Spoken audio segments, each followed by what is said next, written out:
नागपुर जाता हूँ तो पंजाब ठंडा पड़ जाता है, और पंजाब के कार्यकर्ताओं को गर्म करता हूँ तो नागपुर ठंडा पड़ जाता है। मैं तो परेशान हो गई, ये समझते ही नहीं। हम हमेशा यही तो समझते हैं कि दोबारा से काशीराम आ जाए।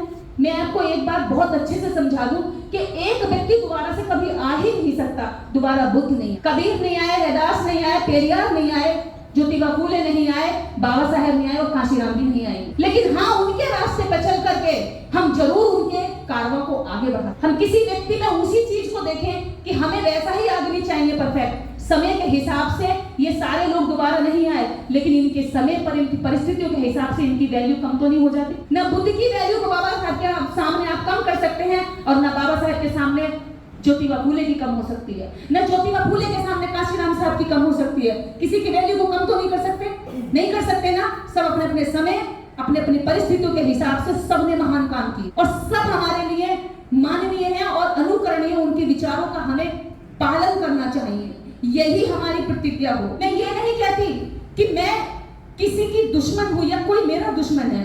मैं उस विचार की दुश्मन हूं जो लोगों के सोचने समझने की शक्ति को छीन रहा है, जो लोगों को अच्छा इंसान बनने से रोक रहा है। तुम ही हो माता, तुम ही पिता, तुम ही हो बंधु सखा, तुम ही।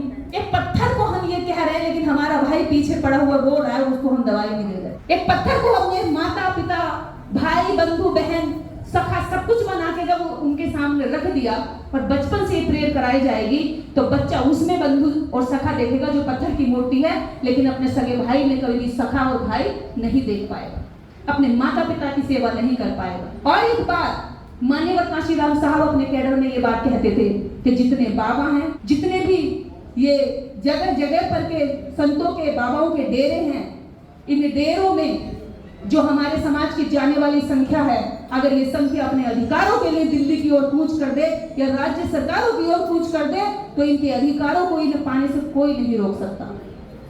लेकिन हम उस संख्या को इधर डाइवर्ट करें कैसे करें? उसके लिए हमें सबसे ज्यादा ये कोशिश करनी है कि ये जो भाई साहब हैं, ये भगत सिंह ना बने, मैं पहले बनूं। एक काशीराम ना बने, मैं करूं। हम हमेशा रोते हैं कि बाबा साहेब और 10 साल जी जाते तो ये कर जाते, काशीराम साहब और जीते तो ये कर जाते, बुद्ध ये होते तो वो हो जाता, हमारे महापुरुष ये होते तो वो हो जाता, और उनको रोते हैं। अरे मैं देखती हूँ कि लोग कई जगह पे आंसू निकालते हैं, रोते हैं, धूप बत्ती लगाते हैं, फूल चढ़ाते हैं और बस सो जाते हैं साल भर के लिए जयंती मनाकर। लेकिन ये नहीं कि हम दोबारा से उनके आने का इंतजार करें। महान मार्ग हमें देकर गए, हम उस पर चलना तो चाहते नहीं, लेकिन हम चाहते हैं कि दोबारा वही आए, क्योंकि उनके जैसा बनने के लिए त्याग खर्च होगा, हमारा श्रम खर्च होगा, हमारा लालच खर्च होगा, वो खत्म हो जाएगा पूरी तरीके से। हमारा जो डर है हमारे अंदर बैठा हुआ है, ये खत्म हो जाएगा। जो दुनिया की बहुत सारी चीजों को इकट्ठा करने की, कचरा भरने की, दौलत, धन, पैसा, गाड़ी, बंगला, ऐशो-आराम, ये जो कचरा इकट्ठा करने की जो धुन है, ये खत्म करनी पड़ेगी। तो ये हम करना नहीं चाहते। हम चाहते हैं कि हम सुविधाओं में रहें, हम एसी में रहें, हम आराम से रहें, मेरा बच्चा अच्छा एजुकेशन ले, मेरा बच्चा बुद्ध धर्म का प्रचार दूसरे की बेटी करे चीवर पहनकर, और मेरा बच्चा डॉक्टर बन जाए। ऐसे धर्म नहीं चलता। उनके घर में 2-2 बच्चे और एक बच्चा रखते हैं, और एक को कर देते हैं वो पाखंड के हवाले, मंदिर का पुजारी बना देते हैं। और हमारे पास अगर 4 भी होंगे तो हमारा 4 में से 3 चाहे हमारे सड़कों पर घूम रहे हो बेरोजगार, और कोई ऐसे कि फुकरे बनकर के सड़कों पे बाल बढ़ा के, बाली पहन के घूमते फिर रहे हैं, वो सड़क छाप बन जाए, वो शराबी बन जाए, चर्सी बन जाए, नशेड़ी बन जाए, बीवी को पीटने वाला बन जाए, लेकिन बौद्ध धर्म को या समाज के काम के लिए समर्पित नहीं करेंगे। बर्बाद कर देंगे इसे, लेकिन समाज के लिए नहीं करेंगे। समाज के लिए अगर कोई बच्चा निकलेगा भी तो उसकी टांग और खींचेंगे। पागल हो गया, दिमाग चल गया है, शादी वादी करे, बच्चे पैदा करे, इसको क्या करना है? पोती पोता खिलाएंगे, ये लगा इस काम के लिए, हमारे काम को तो कर नहीं रहा। लाखों लोगों ने कर लिया, क्या हुआ? मैं ये नहीं कह रही हूँ कि इस काम को मत करो, लेकिन कुछ लोगों की तो हिम्मत हो कि वो निकले, अपने बच्चों के लिए तो त्याग की बात करो। हम बुद्ध की बात करते हैं, हम पेरियार की बात करते हैं। पेरियार ने अपनी पत्नी को भी आंदोलन में लगाया, कबीरदास ने अपनी पत्नी को भी आंदोलन में लगाया, रैदास ने अपनी पत्नी को आंदोलन में लगाया।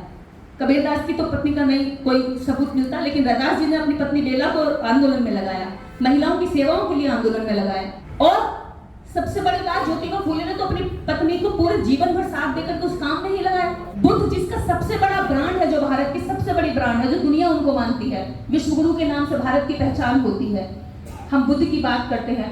बुद्ध ने खुद अपना बेटा धम्म के लिए लगाया, अपनी मौसी प्रजापति गोतनी भिक्षुणी बना दी। गए थे मिलने लौटाने की, बुध तुम लौट आओ बेटा, तुम घर चले आओ, लेकिन उन्होंने उनको ऐसा ट्रेन किया, ऐसा कैडर दिया कि उन्हीं को चीवर पहना करके भिक्षुणी संघ बना दिया, अपने बेटे को भिक्षु बना दिया।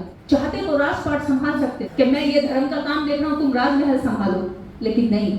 सम्राट अशोक ने, उनके 2 बच्चे थे, संघमित्रा और महेंद्र को श्रीलंका भेज दिया और संघमित्रा ने भारत में प्रचार प्रसार किया। हमें हमारी ओर से त्याग की भी तो भावना होनी चाहिए। उनके यहाँ पर लड़ाइयाँ हुई हैं, इंद्र लड़ता रहा मैं अमृत पीऊंगा, ब्रह्मा लड़ता रहा मैं पीऊंगा, समुद्र मंथन में लड़ते रहे, और जब राक्षस यानी कि हम लोग जीत गए तो वो सुंदर कन्या बन के आया और धोखा करके खुद पी गया। तो हमारे तो महापुरुष ने ना धोखा सिखाया, त्याग सिखाया। फिर भी हम उस त्याग को सीख कर उस पर चलने की बजाय अगर हम ये कहें कि बनी बनाई लकीर को पीट कर रोते रहे अपनी किस्मत पर, तो ये कहीं ना कहीं हमारी कमजोरी है, और मैं कहूँगी ये कायरता। जब मैं एक मध्यम परिवार की बेटी जिसके पास कोई बड़े संसाधन नहीं थे, निकल सकती हूँ, परिवर्तन कर सकती हूँ, लड़ सकती हूँ, तो मुझे लगता है कोई भी लड़ सकता है। किसी के लिए भी ये विचार, ये काम, ये मिशन, ये सड़क बहुत मुश्किल नहीं है। हाँ मानती हूँ कुछ मुश्किल है, लेकिन नामुमकिन नहीं। नामुमकिन अगर होता तो बाबा साहेब का जीवन जब हम पढ़ते हैं तो उनके जीवन में हमसे ज्यादा कष्ट थे। काशीराम साहब के जीवन में हमसे ज्यादा कष्ट थे। काशीराम साहब किसी सभा को संबोधित करने जा रहे थे और जब बस अड्डे पे उतरे तो उनकी जेब में केवल 8 आने थे और 8 किलोमीटर दूर, 8-9 किलोमीटर दूर एक सभा को संबोधित करने जाना था। जहाँ बस अड्डे से उतरे उस गांव में जाने के लिए साहब के पास जब रिक्शे वाले ने 8 आने देखकर मना कर दिया कि हम नहीं ले जाएंगे, किसी ने भी नहीं ले जाया। साहब बैठ गए और निराश होने लगे। तेज धूप हो रही थी, गर्मी से परेशान थे। बोले कि मैं इन्हीं गरीबों की लड़ाई लड़ रहा हूँ, कल मैं इन्हीं को MP MLA बनाने, मंत्री बनाने और प्रधानमंत्री बनाने की लड़ाई लड़ रहा हूँ, और ये रिक्शे वाले आज मुझे यहाँ से वहाँ तक नहीं छोड़ रहे हैं। लेकिन अज्ञानी है, भोले, इन्हें क्या पता, ये तो मुझे पता है ना, इन्हें क्या पता। और जब 8 आने में कोई उनको उस गांव तक ले जाने के लिए तैयार नहीं हुआ तो काशीराम साहब पैदल चल दिए। और 8 किलोमीटर तक जब काशीराम साहब पैदल गए, जैसे तैसे करके पहुंच गए गाँव में। सभा तैयार बैठी थी, इंतजार कर रही थी, और उस टाइम पे ये भी नहीं था कि इतने सारे फोन हो, कॉल कर दो, मैसेज कर दो कि मैं यहाँ हूँ वहाँ हूँ। चिट्ठियाँ होती थी या टेलीफोन दूसरी तरह से कॉल जाती थी। तो काशीराम साहब जब वहाँ पहुँचे तो उनके पैर में जो जूता था वो जूते में कुछ छेद थे और वो फट चुके थे। उस जूते के अंदर कुछ कंकड़ घुसकर काशीराम साहब के पैरों में घायल कर चुके थे। साहब ने सभा को संबोधित किया, कैडर पूरा किया, और कैडर करने के बाद उन्होंने वहाँ जो कार्यकर्ता थे उनको बोला कि तुरंत गर्म पानी लिया, और गर्म पानी ला करके मुझे दे, जल्दी से मैं पैर धुलूंगा क्योंकि मेरे पैर में कंकड़ फंसा हुआ है। और जब उनका पैर जूते से निकाल के देखा तो साहब के पैर से खून रिस रहा था और कंकड़ मांस में अंदर फंसा हुआ था। और ये बात साहब को कैडर देने के बाद महसूस हुई कि कंकड़ अंदर है।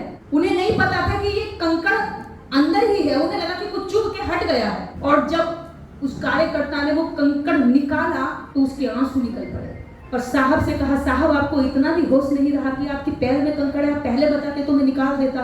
बोले, अरे मेरे गरीब लोग पसीने गर्मी में बैठे थे, दर्द तो मुझे हो रहा था, लेकिन मुझे ये भी एहसास नहीं था कि कंकड़ अंदर है। और जब कहा कि आज के बाद ऐसा नहीं करेंगे, आप अगर ऐसा कभी तकलीफ होगी तो पहले उसको खत्म करेंगे, फिर आप समाज की बात करेंगे, तो काशीराम साहब पता क्या बोलते हैं कि अरे देवीलाल, ये तो एक कंकड़ जो मेरे पैर में फंसा है, इसे तो तू यूं ही निकाल देगा, लेकिन मेरे समाज में जो दर्द का कंकड़ फंसा है, हजारों करोड़ों लोग जिस दर्द से तड़प रहे हैं, मुझे वो दर्द इस दर्द से अधिक दिखाई देता, इसलिए मैं दर्द में भी इस भाषण को देता। ऐसा जज्बा, ऐसी ताकत, ऐसी क्षमता। साहब कहते थे कि मैं नागपुर जाता हूँ तो पंजाब ठंडा पड़ जाता है, और पंजाब के कार्यकर्ताओं को गर्म करता हूँ तो नागपुर ठंडा पड़ जाता है। मैं तो परेशान हो गई, समझते ही नहीं। यानी जब तक मैं इनके बीच में रहता हूँ तब तक इनके जोश रहता है, गर्मी रहती है विचारों में। ये पूरा कहते हैं धरती फाड़ देंगे, आसमान निकल जाएंगे, पत्थर फाड़ के पानी निकाल देंगे, साहब हम ये कर देंगे, वो कर देंगे। और जैसे मैं यहाँ से जाता हूँ सारे सो जाते हैं। मैं इनको कैसे समझाऊं, मैं ऐसा क्या रास्ता अपनाऊं? तो यहाँ दिल्ली में चौरसिया साहब थे जो बाबा साहेब के साथ रहे। कहा कि आप उनके पास जाओ, देखो कि वो क्या आपको सलाह देते हैं। जब वो उनके पास जाते हैं तो वो यही बात कहते हैं कि तुम्हें सबसे पहले ये समाज धुतकारेगा, पागल है ये कहेगा, लेकिन उसके बाद जब तुम थोड़ा इनके साथ जिद्दी होकर लगे रहोगे तो फिर ये समाज कहेगा कि सुनी तो लो, क्या बिगड़ रहा, सुनने में क्या जा रहा, चलो सुन लेते। और जिस दिन ये सुनने के लिए तैयार हो गया, बैठने लगा, पसीने में आपकी बात को सुनने लगा, तो फिर ये समाज बदलने के लिए तैयार होगा। और यही हुआ। साहब की रैलियों में इस देश के बड़े बड़े नेताओं के पसीने छूट जाते थे। जो बाबा साहेब के साथ लोग लाखों लाखों, जब उन्होंने धम्म की दीक्षा ली थी, इस तरह की रैलियां मान्यवर कांसीराम साहब ने देश भर में सैकड़ों की तादाद में। तो ये था जुनून विचार का। कुछ ऐसा नहीं था कि उनके पास 2-3 सर अलग थे या 4-5 पैर अलग थे या हाथ ज्यादा थे, कुछ भी अलग नहीं था, बस जुनून, जिसको कहते हैं चाहत। अगर चाहत होगी तो हम परिवर्तन कर सकते हैं। और वो चाहत, वो जुनून, वो जज्बा आने के लिए हमें कहीं से कोई ट्रेनिंग अगर नहीं भी मिल रही है तो हम बाबा साहब, हम कांशीराम साहब को पढ़कर ही इस देश के अंदर बड़ी क्रांति कर सकते हैं। अगर बात करें हम इस देश में महिलाओं की, तो इस देश की सबसे ज्यादा रेप की घटनाएं दलित बेटियों की आती है, ओबीसी की बेटियों की आती है, एसटी की महिलाओं के साथ आती है। जब हम अपने बदले में हम कहते हैं कि हम इसका हम प्रतिशोध लेंगे, तो हम आतंकी हो जाते हैं, नक्सलाइट हो जाते हैं, देशद्रोही हो जाते हैं, धर्म विरोधी हो जाते हैं। लेकिन कभी हमारे दर्द को दर्द समझ करके उसकी राहत देने का कोई भी आयोजन इस देश में नहीं चलाया जाता। हमारे नाम पर डिबेट होती है कि दलित उत्पीड़न, और आप देखेंगे कि डिबेट में बैठा कौन होगा? चतुर्वेदी, शर्मा, त्रिवेदी, पाठक, उपाध्याय। अरे जिसका दर्द है वो एक भी नहीं बिठाते। पैर में कंकड़ फंसी है शिवदयाल के और बिठा रखा है उपाध्याय, तो वो कैसे बताए कि दर्द कहाँ हो रहा है? वो कैसे बताए कि दर्द कैसे होता है? वो कैसे बताए कि कैसे ठोकर लगी थी? फाइल नहीं करती, कहीं वो कोर्ट नहीं जाती, क्यों? क्योंकि उन्हें लगता है कि हम भगवान की सेवा कर रहे हैं।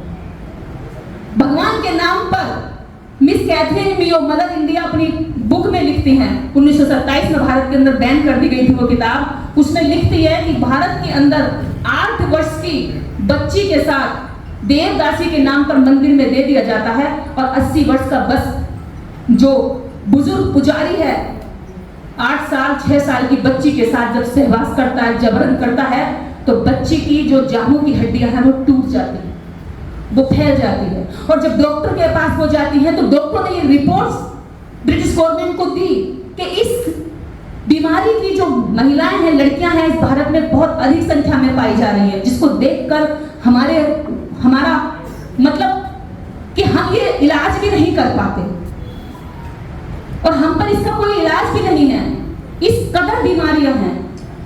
तो आप सोचिए कि कहां है वो भगवान जो लाखों बच्चों के साथ ये होता है।